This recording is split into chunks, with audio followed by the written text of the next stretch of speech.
Greetings and salutation, kinfolk. Is that what we call everybody now? I think so.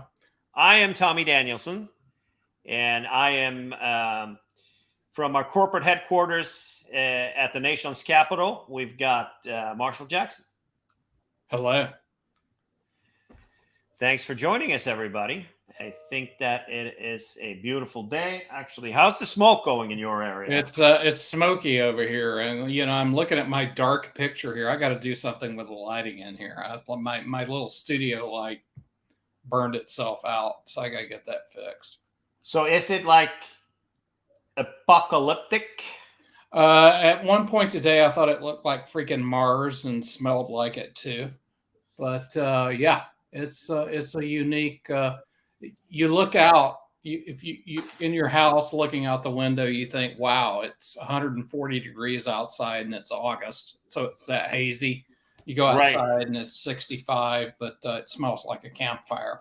So there's something different going on. Oh, you're telling me.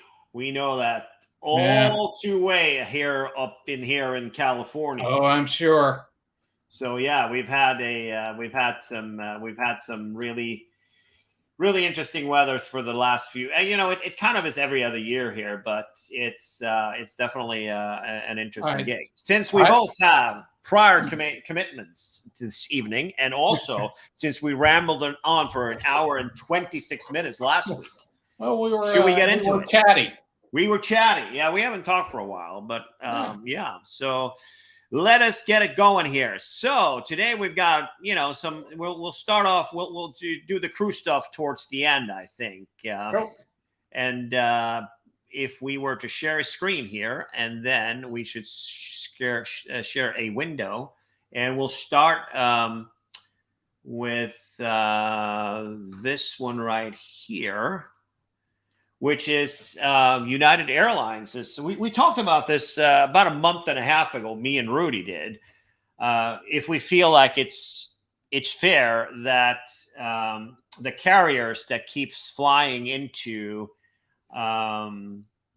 Russia and uses Russian airspace should also be able to fly to the United States. Since the U.S. carriers are forbidden from flying, and also European carriers are forbidden to fly into Russia, the Biden administration had started to look into banning all airlines that fly into Russia to fly here, which includes these airlines are Qatar Airways is one of them, Air Dubai is one of them, and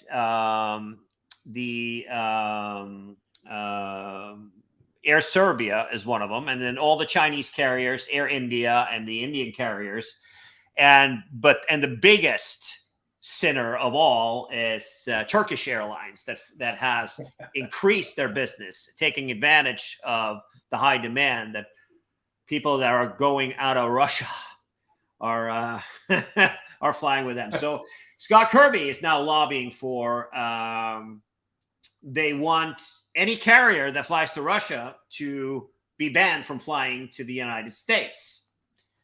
And I don't have a problem with that. How do you feel about it? Politics or war or? There's probably some politics and some war and all of the above. I get the gist of it. I don't have a problem with it. Either. I don't know what to say about it. Yeah, I think it's right now. I think it's from a commercial perspective, it's there are not that there are that many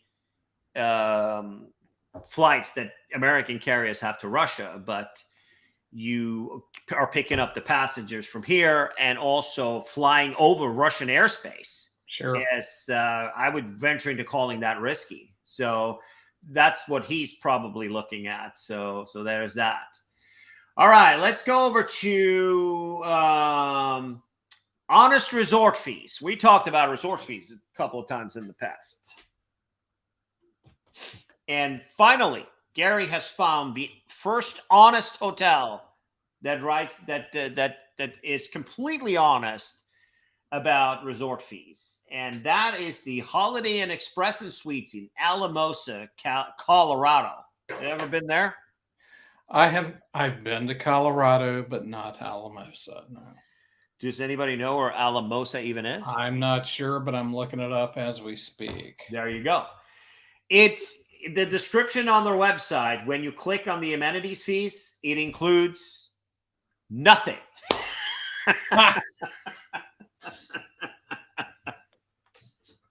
That's great. So instead of having, like I said, the bogus benefits like once a week yoga classes outdoors at 3 a.m. in the winter and a free underwater basket weaving class with a mandatory extra charge for snorkel gear, this hotel is getting kudos for being absolute. They're ripping you off and they're telling you that you get nothing. And that's pretty cool, right?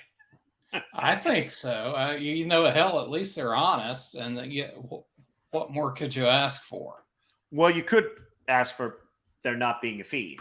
Yeah, well, there's that. Or you know, something in exchange, I suppose. Or, you know, just put the price you need or wrap the price you need into the price of the hotel and charge it. And don't charge bullshit fees. But hey, who am I to have an opinion? No, you're supposed to have an opinion. We're very opinionated. That's yeah, why I know. And God, Alamosa is south and west of Colorado Springs. South and west of Colorado. So like Pueblo? It's almost on the New Mexico border. Right. And $200 for that hotel for a Holiday Inn Express. That is gosh, I mean, it may be the greatest place ever. I don't know. But, that's why they could command such a high fee of $795. All right. Now we're going to talk a little bit about United Airlines, who seems to be cracking down on people. And there was a little bit of a debate about this because there are some people who are debating in these Facebook groups for all of these hotel status things. So what you can do, like, for example, I have status on American. And I used to have status on British Airways, top tier status with them for a long time. I let it lapse a few years ago, and now I'm on the quest to getting it back. And which means that when I have right now, I have high American status or mid-tier American status, and I put that status when I buy a ticket. And then when I get to the gate, so meaning that I can pick a better seat on board for free without paying. I can get luggage checked for free, et cetera, et cetera. Well, now I've actually gone up in one more flight, and then I'm at silver already since my year started April 15th. But soon I will get there. But until I do, you can put in a status. So if you have status with One World, you can put in that card. Like a lot of people bought the Finnair Platinum, which is Emerald with the One World, and they put that card in there. And with BA, if you have American status, you can get an upgrade to first class, and then you can change to BA after the upgrade has happened and stuff like that. United wants us to stop doing that, so they have actively now started. The first time I've ever heard of it that they're started. So there's a report that a fella tried to. He had status on United. He picked a seat in Economy Plus, and he was downgraded. He swapped it out to his non-United All Nippon or non-status All Nippon number, ANA number, and he was downgraded to Economy Plus. Have you ever heard of anything like that before? You know, I can't say that I have. I've kind of heard it the other way where, you know, I've had status that dropped during the year, but I booked at the higher status on the same airline. Right. And I did not lose the seat. Right. And kept the same upgrade priority. Right. Yeah, no, I mean, at the end of the day, so obviously one of the plans that I have when I fly Alaska or I fly American now with my BA Gold status that I'm almost halfway to getting right now. Next week when I pass by your house, I'll be silver, and then I got another 700 points to go, which I have booked almost all of it in the next few months. But when I get to BA Gold, that means I get access to the flagship dining and the service and all the lounges, everything from Admiral's Cups to whatever when I fly American.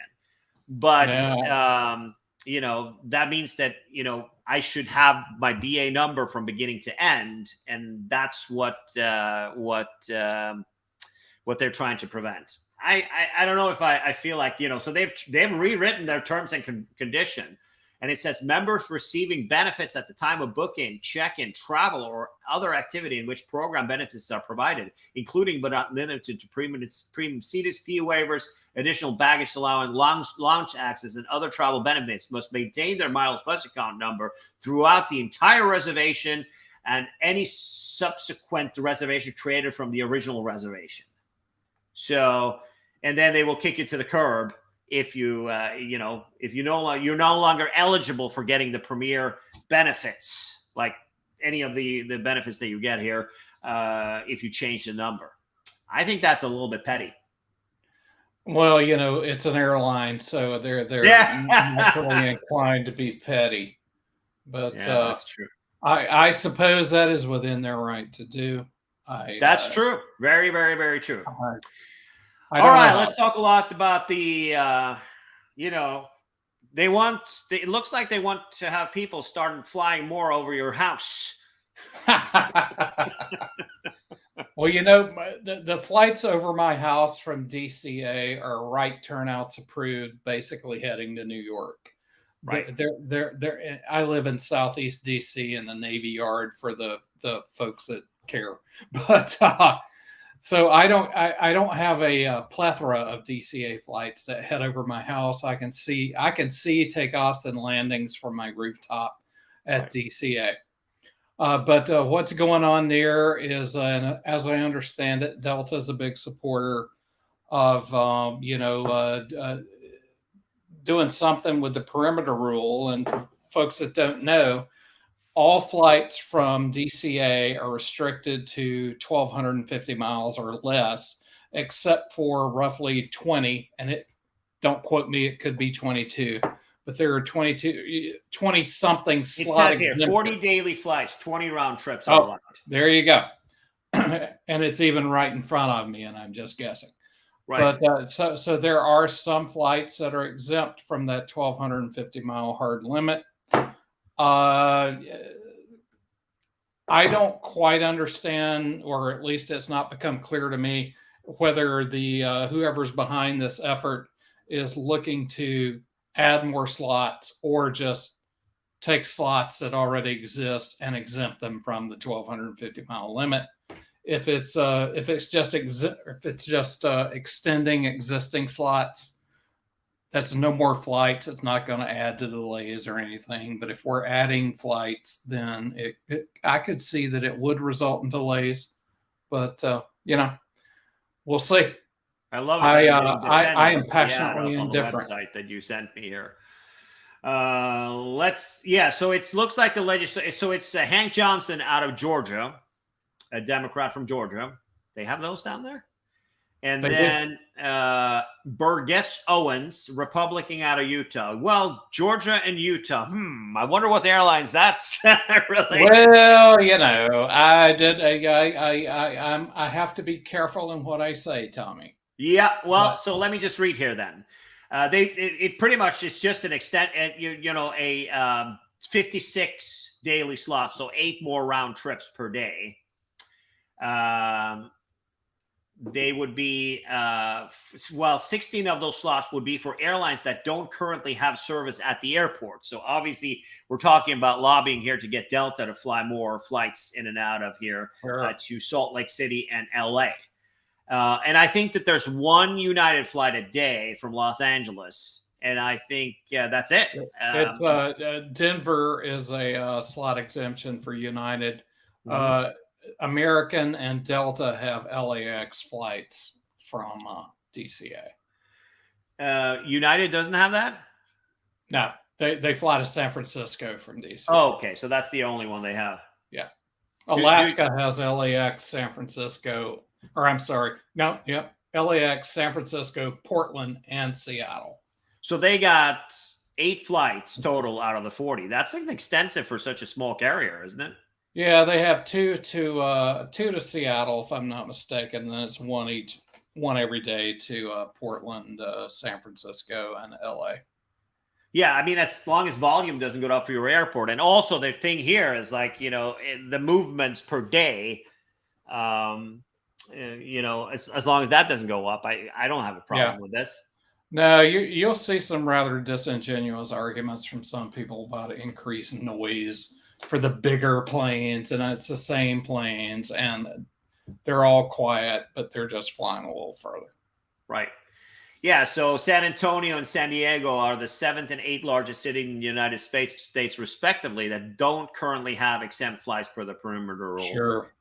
I think that at the end of the day, first of all, Atlanta is not obviously he's just advocating as a Delta Airlines. He must be in their district, but Salt Lake City is the.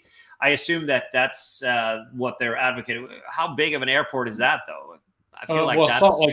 Salt Lake's a hub for Delta, so there's quite a few Delta flights in and out of Salt Lake. But I think there's only one Salt Lake City flight from DCA at the moment, if I recall correctly. Right. All right. The last thing I have before we go over to cruises is an article something that happened in Norway here. It's my home country. It's where I grew up before moving to the U.S. a long time, many, many decades ago, in a galaxy far, far away. So there's a chain called Thun Hotels, and they have about 200 properties around Scandinavia, and also some in Germany and in Belgium. And the CEO, and his name is Morten Torvalds, as his name. Nobody's supposed to be discriminated, what he says. So what pretty much happened? A lot of franchisees, actually, this with many hotels, but this hotel chain in Scandinavia, and I'm sure that anybody who's been to Scandinavia has stayed at a Thun hotels every once in a while. They got a decent footprint. It's owned by a eccentric old billionaire who's like 100 and doesn't have any kids, like a property guy in Norway that owns the whole chain. And they decided to forbid the hotels and their franchisees to hang pride flags during June. And that's, it's kind of an interesting move these days. There's a lot of really crazy, in my opinion. I just don't understand what the hell the big deal with this thing is. Let whoever wants to celebrate. And that's the end of that. But this is an interesting thing, because what was said by the CEO, and I'm going to translate it loosely what it says here. Mm-hmm. Nobody should be discriminated, and we are promoting equality, opportunities, and equal rights throughout the entire year. So we don't want we don't see it necessary to hang the rainbow flag on our flags post, because we want to be inclusive and neutral and wants everybody and wants to embrace everybody. And it's like, that was a statement from the CEO to the largest newspaper in Norway in writing. So that he wasn't fired is like beyond me, but obviously it took less than 12 hours before this was retracted. But if you ever check into a Thun hotel, make sure to give them. I'm not familiar with the brand, but I haven't spent a lot of time in Scandinavia either. But right. Well, we got to go together. We got to figure that out. Yeah, no, I need you to handle the language barrier for me. Not that also, but also, our cabin. I told you where the key is, so you can just go there to our cabin. No, I am fairly confident I will like it there. All right. I'm fairly confident too. So this is the Carnival Venezia. Have you heard of this thing? I have. The newest ship, I think. Yeah, it kind of looks like a real cruise ship. They even spent money on painting it. Aren't they all white usually? They are.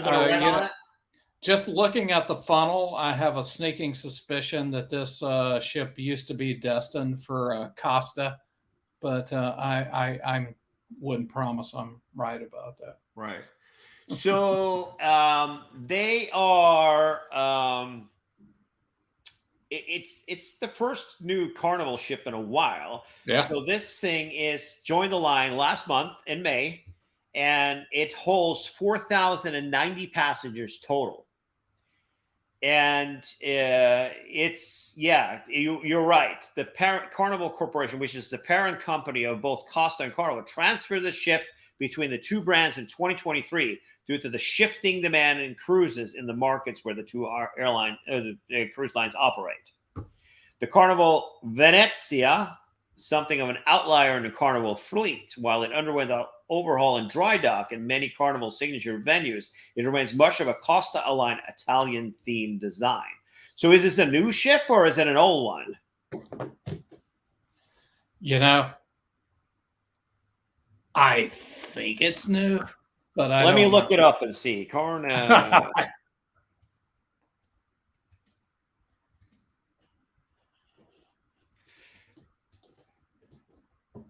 So have you been on a Costa cruise ever? No. Nor Carnival. Google decided that it was the Carnival in Venice, not the Carnival Venezia. Yeah. It was 2018. Costa Venezia, yes, from 2019. So it's not a new ship. But it kind of looks more fancy than a Carnival. Look at and also it's a little bit gaudy inside. Look at the well, you know, the Carnival. Carnival has a kind of a history of that, but yeah, it probably has some Costa features inside that might, I don't know, appeal to the Italian market. That's I'm not sure. But I'm surprised they didn't paint that funnel some other color. I'll be honest. Yeah, that they didn't change the front of it. That's kind of interesting. Yeah. And also looking at this is what he didn't love about the Carnival Venezia, the pool. He didn't like the pool. It's kind of small, right? Yeah, and that's something I've noticed on a lot of Carnival Corporation ships. And when I say corporation, because that includes Costa, Princess, etc. They tend to have smallish pools. Yeah, so it says that the ship was made for Costa for the Chinese market. Yeah, offering Chinese traveler a taste of cruise in Italian style. What is that? People coming late for everything, and the result is that it has one of the most convoluted main pool decks that I've ever seen. One that Chinese market, but flaw for the American crowd. Specifically, the pool area is a little open to the sky for sunbathing. In general, they do not sunbathe. I had no idea. Huh. I've heard that. The cabin service. He didn't like the cabin service. I met my room steward in passing in the hallway, and he seemed pleasant enough, but I didn't feel the connection with him. I'm not sure that's unique to the Venezia. I think there's a trend in the mass market lines to reduce touch points in the room to once a day, so you can choose between morning and evening, turn down or making up the room, where I think most of us are accustomed to twice daily. And I see that he has mentioned that here. Right. As you can see, so he didn't like the cabins and suites. To me, that cabin is. It's funny that you got Venice on the wall there. That's kind of. Oh, I know. That's a fancy little bit of artwork back there. I just caught that. But from 2019, does this look? That this doesn't say 2019 to me. This is like 2007. Damn. So as you can see, it's like it's one of those porthole balconies, right? Yeah, and that's something I've seen on a few Carnival ships, actually, versus the sliding glass door. Right. So it's set. Yeah, as you can see on the outside, there's kind of like a surrounding thing there. Carnival Venezia has a 32 and cabin and suite categories, which is a daunting number. So it's called a cove balcony cabin near the bottom of the ship on deck 2. Are the least expensive balconies on Carnival Venezia. Well, wait a minute. It said on the top that TPG, who never takes any freebies, took this free trip on this, and that's what they put them in. Wow. Yeah, I know. And I'm looking at that bed, Tommy. It looks like the head of the bed's like half a foot lower than the. Yeah, no kidding. I think it looks old. It's like it kind of looks kind of crappy. Right, no kidding. Yeah, so there you go. So that's how it looks with the porthole within the like. Yeah, I've seen that sort of design where the balconies are inside the superstructure of the ship on some of the earlier Royal Caribbean Voyager class ships too. I haven't seen it on a 29 one that was brand new in 2019 though. No, it's me either. And here's a windowless inside cabin. You still get to see. Wait a minute. So is that I think isn't that the hotel in the middle there? Isn't that the fancy one, the Gritty Palace there? 1, 2, 3 over. It is. I think it is the Gritty Palace right there. I think you're correct. I'm like, hello again, Venice. Right. And then they have the Carnival, the terrace. That looks kind of fancy. Yeah. You get to sit there on the edge and look at stuff. They've got a fancy purple room. And here's a ocean suite. How are they going to do that? Carnival, they really don't have any suites, do they? They don't sell suites at all. You get a bigger room and a couch or whatever, but like there's nothing special about it. Whereas, if you book an actual suite, meaning Grand Suite or above on Royal Caribbean, who I think is their closest, mass market competition, you get some concierge service, special lounge, etc. And frankly, the rooms look better. Right. So he was on a 5-night cruise. Wow, that's interesting. Look at that. The Grand Canal restaurant. Wow, that is an interesting design. I've got to read more about this. I'm behind the times. That's fancy. Look at that gondola there. It's like what is it called? The hotel in Vegas, the Venetian. Yeah. So you get to see. They got to find an Italian guy who can stand in the middle there. Rosso mio. Wow, that is fancy. I had no idea. They even have the fake ceiling, just like at the Venetian. The cloud pictures are tacky as hell. I'm sorry. I don't know. All right. So enough for us to go on a Carnival cruise. Yay or nay? We got to do it. We got to do bullshit from the balcony on a Carnival cruise. You think so, huh? Yeah. All right. We're back to by popular demand. There were some people who were asking on the comments in the last week's webcast that talk a little bit about the Scarlet Ladies of the Seas or the two Virgin. They got 2 ships now, right? At least 2. They might have do 2 or 3. And this is an article on Upgraded Corp by Katie Seaman, which couldn't be more fitting, right? So we talked a little bit about Virgin, and Virgin is a little bit different than the other guys. And we saw that our friend Andy Luton, who's now moving to Australia, he has been on quite a few of these Virgin cruises, and he loves it. So I think that they're a little bit different than everybody else, and we talked a little bit about that last week. And I'll put, for those who didn't watch last week, you can either go to our channel, and it would be nice also if you could subscribe and for us to us here, so we can get a little bit more subscribers. That would be awesome. But besides that, the video from last week, we'll talk a little bit towards the end. I know it's a daunting long video, but I'll put a link in the description for those who are coming in later, which is the vast majority of people. But the Virgin, the main difference is that there's no tip and there's no taxes who are extra and things like that. There's no drink packages. You just literally just pay for the drinks as you go, All the sodas and bottled water and all that stuff is free, but you pay for hooch and for specialty coffees. That's the only thing you pay for. And then the loyalty program gives you free drinks. So it's funny because they when we covered that last week, we were talking about what they're doing right now for their loyalty program. So it's a crowd-sourced loyalty program. So they're now taking suggestions of what happens next with their loyalty program. So we're going to follow that closely.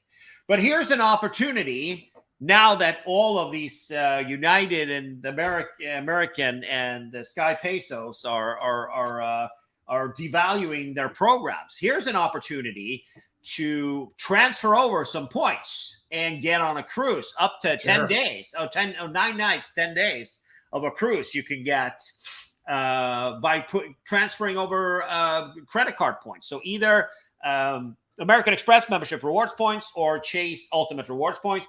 You transfer those over to the Virgin program, and you can you transfer over 80,000 to Virgin Red, which is their combined program, which has the various Virgin Airlines and have everybody else, and then also the cruise line.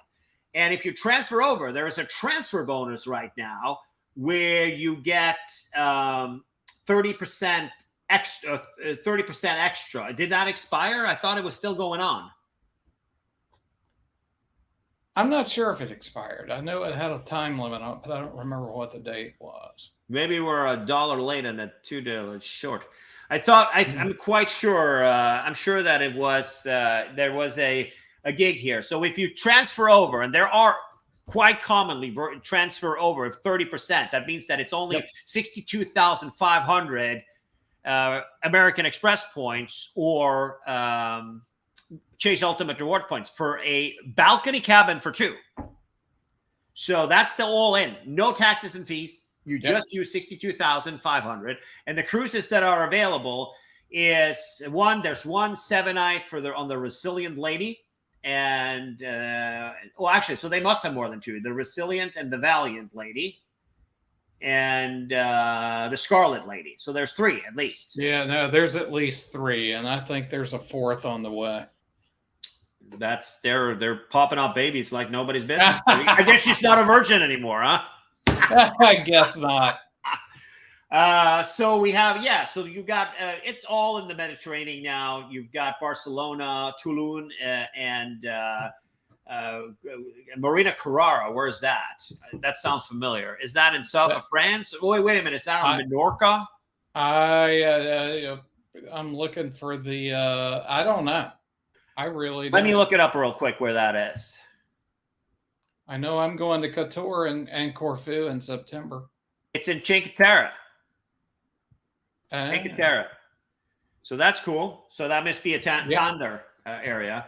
And at sea, you've got Corsica, Sardinia, Ibiza, and back to Barcelona. You've got, Marseille and Cannes and Palma. That's a little bit boring. I would do the first one first because I've been to the other places. Yeah. Then we have Greece, Piraeus to Split, to Dubrovnik, to Kotor, to Corfu, and back to Piraeus. And then some of the stuff that you're doing in September on your cruise. Piraeus, Santorini, Rhodes, Bodrum in Turkey, Mykonos, and Piraeus in Athens. That's a nice one. I think the first one on the Resilient Lady would be the winner, right? That is nice. Santorini is always something worth seeing. Mykonos too. Yeah, not as fascinating as that, but still. And overnight in Mykonos. That's cool. I love it. I love the Mykonos. So you can get the party scene going. It's quite the party scene for sure there. Yeah. So I would say 80,000. If that offer is now gone, I haven't seen anybody post in the description about it, but I think there is on a regular basis. There are 30% bonus when you transfer over to Virgin Red. So I do feel like when they are now entering the market, when Virgin Cruises are entering the market, there's going to be some good deals. Yeah. No, that is a excellent deal. Just based on what I paid today for my final payment on my Celebrity Mediterranean cruise. Did it drop? It did not. I am so puzzled by that one cruise, man. It is quite the pricey cruise. Right. And we're looking at $2,900 per person to do Seabourn in Alaska in the first week of October is what we're looking at. As no, that's I would like to sail on Seabourn. I haven't yet.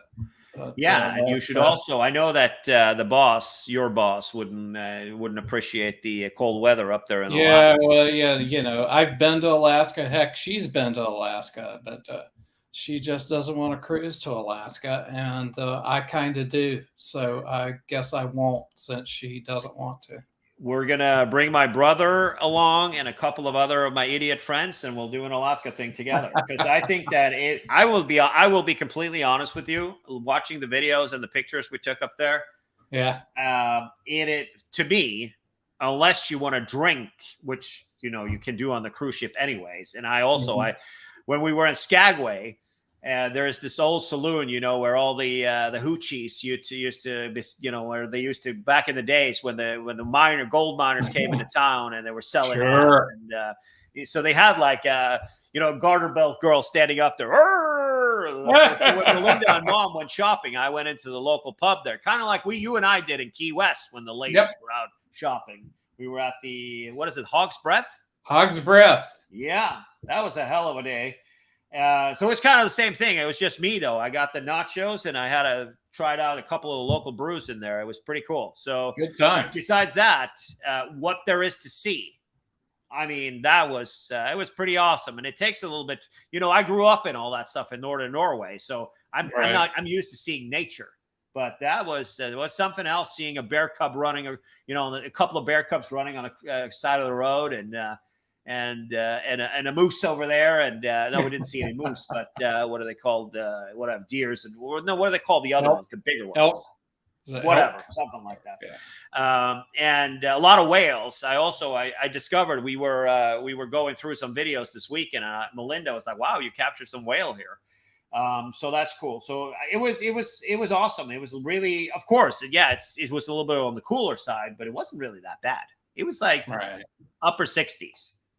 I think it's comfortable, especially this time of year. It's exactly. It's a nice break from the East Coast. Yeah. All right, that's a wrap for this week. At less than half the time we did last week, so that's cool. Hey, look at us! We're rocking and rolling. We got to do that because your wife wants to go to dinner, and I'm sure I have something to do over here as well. Yep, I have an assignment. Beautiful. Well, thanks everybody for watching. And if there is anything else you guys want to bring on, we were thinking about bringing some guests on to just have guests on, come on and chat a little bit. How do you feel about that? I think that's a great idea. We can do that. Or so should we start with our cats? So I'll get Huckleberry and you'll get Buddy. I'll get Buddy and Sonny. Sonny, he's the calm and all together one in the Sonny's like 134 years old at this point, right? But he is still. Hey, he's going strong like nobody's business. He's gonna outlive me. I'm convinced. I think that's cool. All right. Well, thanks everybody for watching. We'll see what the future brings with the show, but good to see so many people here today. I appreciate that, and have a good week. And we'll see you. Probably not next week, but as soon as we have the ability. You bet. Cheerio.